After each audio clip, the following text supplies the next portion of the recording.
Hi, welcome back to this class. I'm Faith Edu, your resource person for this online training organized by the Cybersafe Foundation. And this week we are looking at soft skills. And for this class, we'll be looking at working with people. Bracket leadership. As a leader, how do you work with people? Start by definition of terms. What is leadership?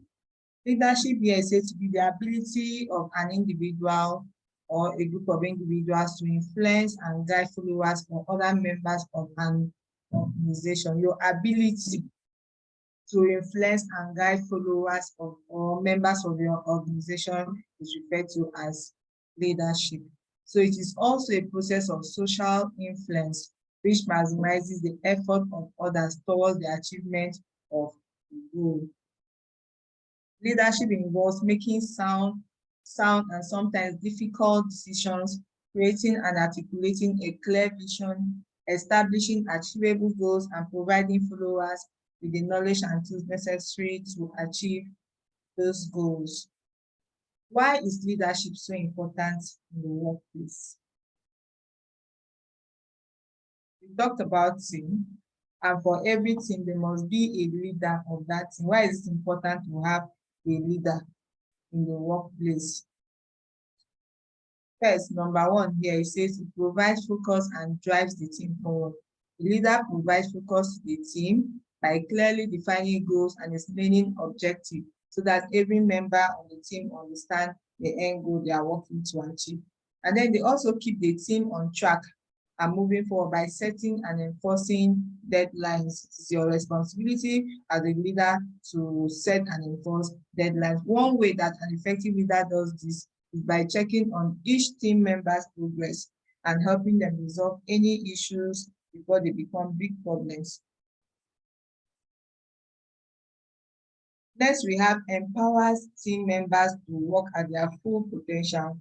A good leader knows the skills and capabilities of his or her team members and is able to assign them tasks that take advantage of their strengths. A good leader knows the capacity of their team members, so they don't give them more than what they can carry, or they don't give them less than what they should carry. So they just give to them exactly what they know will enable them work at their full potentials to achieve set organizational goals. And then a leader also encourages communication and builds relationships among team members so that they may work successfully and learn from one another. In addition, the leader knows how to motivate and encourage his or her team members to do their best work through acknowledgement and praise. Your team members do well, give acknowledgement for the job well done, give commendations, not only to criticize, but let us also learn as leaders to commend where the team members have done exceptionally well. So, take responsibility for decision making. When the team is unable to make a choice between multiple decisions, a leader steps up and makes a decision for the whole team so that work is not late. If everybody is keeping silent, the leader cannot keep quiet. Speak up. They do this by having a good balance of emotional and logical reasoning in order to make an impartial choice that benefits the project and the team. At the same time, they take responsibility for the decisions they make and do not shift the blame onto their team members when something goes wrong, but instead work to fix them. When a good leader makes a decision and it turns out not to be the best decision, you cannot shift the fault or the blame to anybody else. You must take responsibility for the decision that was made that went wrong and then work around fixing the problem.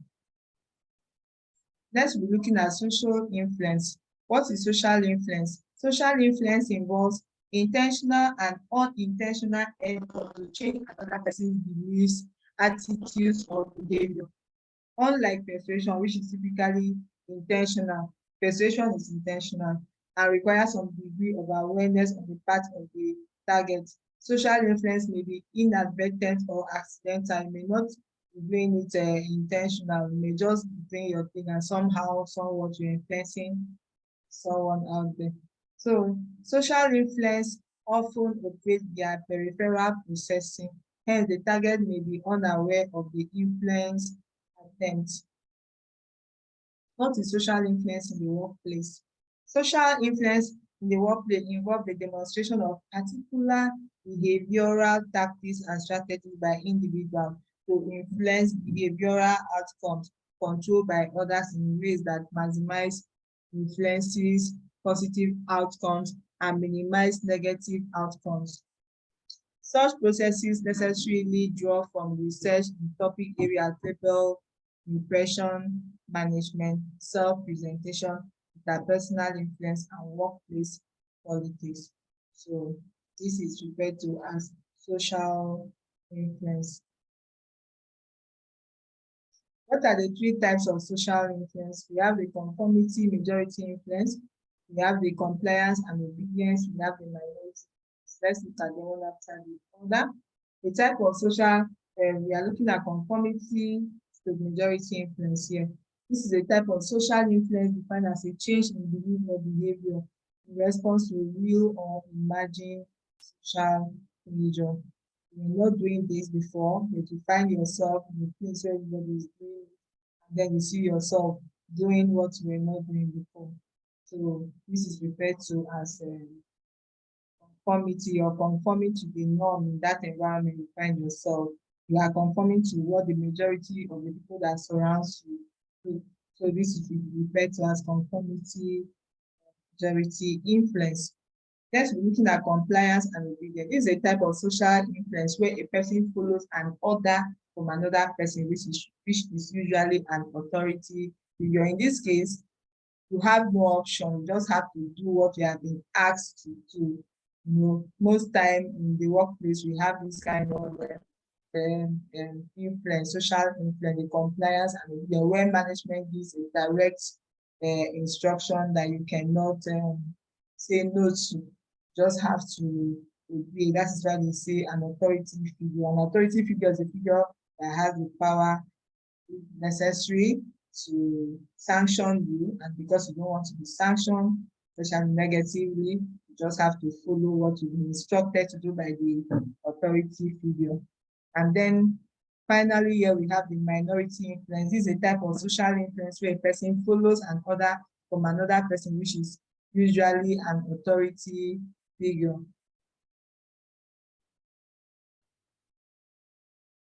Is this right?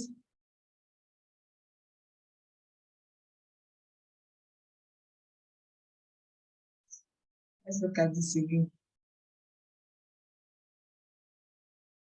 Okay, so we're looking at the third type of social influence here, which is the minority influence.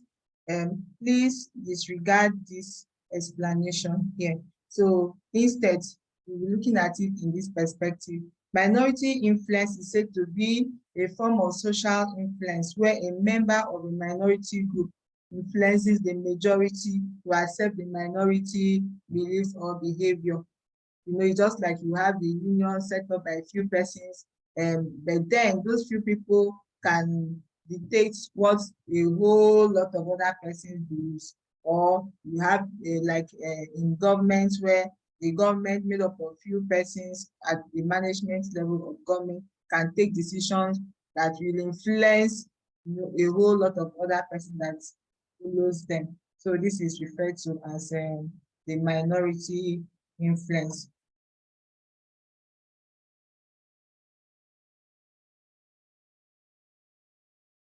I hope you've gotten the difference between the three: conformity, majority influence, where you have to conform to what is happening around because virtually everybody around there is doing same, and then compliance, where you just have to do it because you have been given a straight order by an authority figure to do a certain thing, and then minority influence, where a few minority dictates and influences the activity of the majority.